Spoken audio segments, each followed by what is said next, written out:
अक्सर as a defence education expert educator मुझसे लोग पूछते हैं कि भाई क्या हमें बच्चे को 10th के बाद अपना घर छोड़ के अपने घर से दूर उसको एनडीए फाउंडेशन कोर्स के लिए भेजना चाहिए? क्या एनडीए फाउंडेशन कोर्स करना समझदारी है? क्या इसके बेनिफिट्स हैं, क्या इसके नुकसान है? आइए चलते हैं और इस सवाल का उत्तर ढूंढते हैं कि आखिरकार 10th के बाद एनडीए फाउंडेशन कोर्स के लिए बच्चों को भेजना चाहिए, ये सही है या ये एक रिस्क है? रिस्क मतलब 10th के बाद ऐसा तो नहीं बच्चा घर से दूर रहेगा तो गंदी आदतें उसको लग जाए, ऐसा तो नहीं कि उसकी स्कूल की पढ़ाई डिस्टर्ब हो, ऐसा तो नहीं कि वो ना कॉम्पिटिटिव एग्जामिनेशन निकाल पाए ना स्कूल में परफॉर्म कर पाए, ऐसा तो नहीं कि वो उसका फ्यूचर बनने के बजाय बिगड़ जाए। ये सारे रिस्क पेरेंट्स को रहते हैं। पेरेंट्स को इतने सारे रिस्क हमेशा रहते हैं जब वो एनडीए फाउंडेशन की कोचिंग के बारे में सोचता है। बहुत सारे पेरेंट्स कंफ्यूज रहते हैं, क्या 10th के बाद एनडीए फाउंडेशन की तैयारी करना सही डिसीजन है या हम नॉर्मल स्कूल की पढ़ाई करें और उसके साथ साथ सेल्फ स्टडी कर लें? डिफेंस एस्पिरेंट्स, ये एक सवाल मेरे पास बहुत बार आता है। इसको मैं पॉइंट वाइज एक्सप्लेन करूंगा। पहला पॉइंट है अर्ली स्टार्ट का एडवांटेज। जो स्टूडेंट्स 10th के बाद कंपटीशन की तैयारी स्टार्ट करते हैं जनरली उनके पास 2-2.5 साल 3 साल रहता है, 3 भी नहीं, 2 से 2.5 साल, 11th का पूरा सेशन, 12th का पूरा सेशन। एक अर्ली एडवांटेज है, एक इंसान आगे से दौड़ रहा है और एक इंसान पीछे से दौड़ रहा है, तो जो आगे से दौड़ रहा है उसकी प्रोबेबिलिटी हमेशा ज्यादा रहेगी रेस जीतने की। तो अर्ली एडवांटेज हमेशा हमेशा हमेशा एडवांटेजियस होता है। अब सब्जेक्ट्स जैसे इंग्लिश है, सब्जेक्ट्स जैसे जीके हैं, इसमें बहुत ज्यादा दिमाग का उपयोग नहीं है। इसको एक बार पढ़ाओ इजीली समझ आ जाता है, एक बार पढ़ाओ इजीली बच्चा ग्रास्प कर लेता है, बच्चा इस चीज को समझ लेता है। जब इजीली बच्चा एक बार में इस चीज को समझ लेता है तो इतना ज्यादा प्रेशर नहीं है इसमें। इसलिए 11th में रहते रहते अगर आप जीके पढ़ रहे हैं, 11th में रहते रहते अगर आप इंग्लिश पढ़ रहे हैं, 11th में रहते रहते अगर आप जनरल साइंस पढ़ लें तो आप बाकी बच्चों से आगे। और इसी बीच में अगर आप डिसिप्लिन्ड वे में पढ़ लें, अगर आप अपना एक टाइम टेबल बना रहे हैं, अगर आप रोजाना सुबह उठ के फिजिकल फिटनेस पे ध्यान दे रहे हैं प्लस ये पढ़ाई कर रहे हैं, तो आप अपने आप में एक बेटर इंडिविजुअल बना रहे हैं, एक ऐसा इंडिविजुअल जो उन बच्चों से बड़ा अलग है जो 12th के बाद ये तैयारी करेंगे। तो सबसे पहला एडवांटेज है अर्ली स्टार्ट का। दूसरा एनडीए फाउंडेशन का फायदा है एक डिसिप्लिन लाइफस्टाइल में आ जाता है।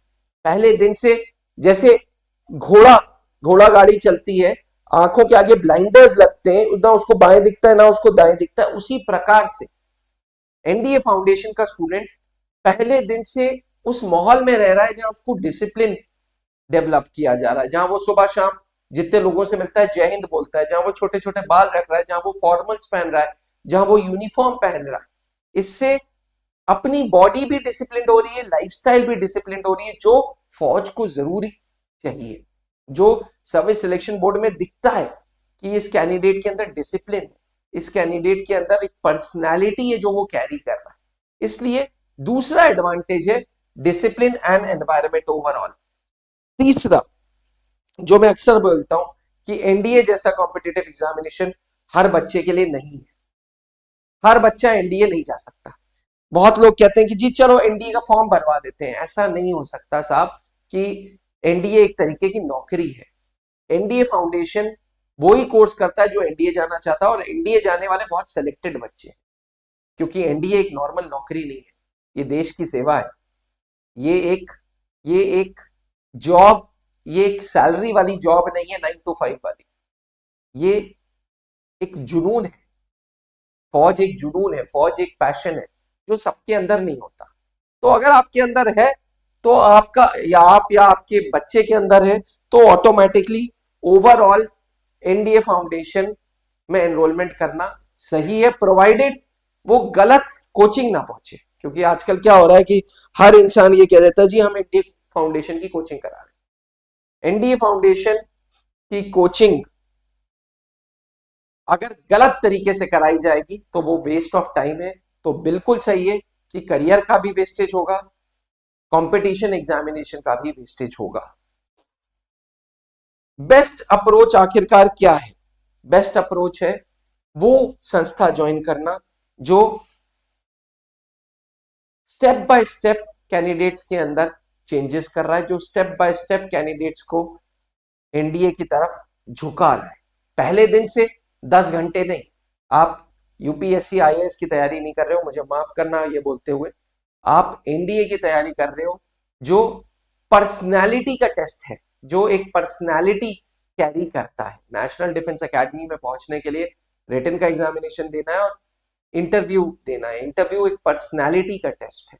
तो पहले दिन से अपनी पर्सनैलिटी पे काम करना है, पहले दिन से एक्स्ट्रा करिकुलर एक्टिविटीज पे काम करना है। जैसे त्रिशूल डिफेंस एकेडमी में एनडीए फाउंडेशन के बच्चों को हम अपने कैंपस में रखते हैं, रेजिडेंशियल कैंपस में। अब जब रेजिडेंशियल जो दूर, जो बाहर शहर का बच्चे, जो किसी और शहर का बच्चा है, उसको हम रेजिडेंशियल कैंपस में रखते हैं।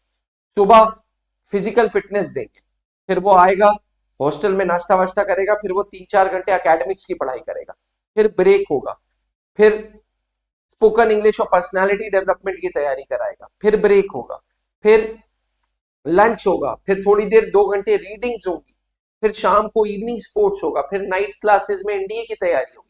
तो स्टेप बाय स्टेप अप्रोच अगर आप रखेंगे तो एनडीए फाउंडेशन सच में एक टाइम सेविंग टेक्निक है। एनडीए फाउंडेशन सच में आपको बाकी लोगों से बहुत बहुत बहुत बहुत अलग रखेगी। और सबसे बड़ी बात जो आपको समझनी है कि नेशनल डिफेंस एकेडमी एक इमोशंस है, नेशनल डिफेंस एकेडमी एक जुनून है, ये एक पागलपन है। जिस बच्चे के अंदर ये पागलपन है उसको सही डायरेक्शन मिल जाए तो नेशनल डिफेंस एकेडमी पहुंचना की प्रोबेबिलिटी बहुत बहुत बहुत बढ़ जाती है। तो मेरा आंसर है यस, एनडीए फाउंडेशन की तैयारी 10th के बाद की जा सकती है, प्रोवाइडेड बच्चा खुद इंटरेस्टेड हो, प्रोवाइडेड गाइडेंस सही हो, और थर्ड सही इंस्टीट्यूट हो। और अगर आप सही इंस्टीट्यूट ढूंढ रहे हैं तो त्रिशूल डिफेंस एकेडमी जो late wing commander Anoop Malhotra ji ने बनाई थी, ये संस्था वो है जो 2003 से चल रही है, एक उपदेश के साथ कि हम सेना को अच्छे अधिकारी देंगे। अगर आपका सपना भी फौज में जाने का है तो त्रिशूल डिफेंस एकेडमी में आज one of the best assessors जो पूरे देश में मिलेंगे वो त्रिशूल डिफेंस एकेडमी में है।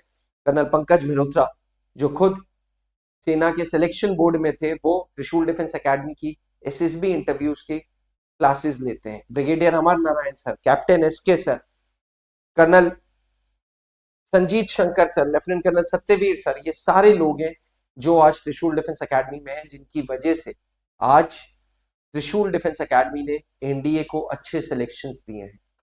ये सारे सिलेक्शंस, ऑल इंडिया रैंक 31, 99, 313, ये सब वो लोग हैं जिन्होंने नेशनल डिफेंस एकेडमी ज्वाइन की है। हमारे ब्रांचेस, हमारा खुद का रेजिडेंशियल कैंपस प्रयागराज में है, इसके साथ साथ दिल्ली, गुड़गांव, रांची, गंगानगर, आगरा और अब लखनऊ में भी है त्रिशूल का ये रेजिडेंशियल कैंपस नए पते पे प्रयागराज में, जहां खुद का हॉस्टल की सुविधा भी है, लाइब्रेरी भी है। अधिक जानकारी के लिए आप हमें फोन करें और एनडीए फाउंडेशन कोर्सेज के बारे में जानकारी लें। जय हिंद। आपने क्लास 10th के बोर्ड एग्जामिनेशंस दे दिए हैं और आप सेना में अफसर बनना चाहते हैं तो क्लास 11 से ही जुड़े त्रिशूल डिफेंस एकेडमी के एनडीए फाउंडेशन बैच से, जहां आपको यूपीएससी क्वालिफाइड एजुकेटर्स मिलेंगे, एक्स आर्मी वेटरन्स मिलेंगे जो आपका सपना नेशनल डिफेंस एकेडमी का पूरा करेंगे। आज ही संपर्क करें।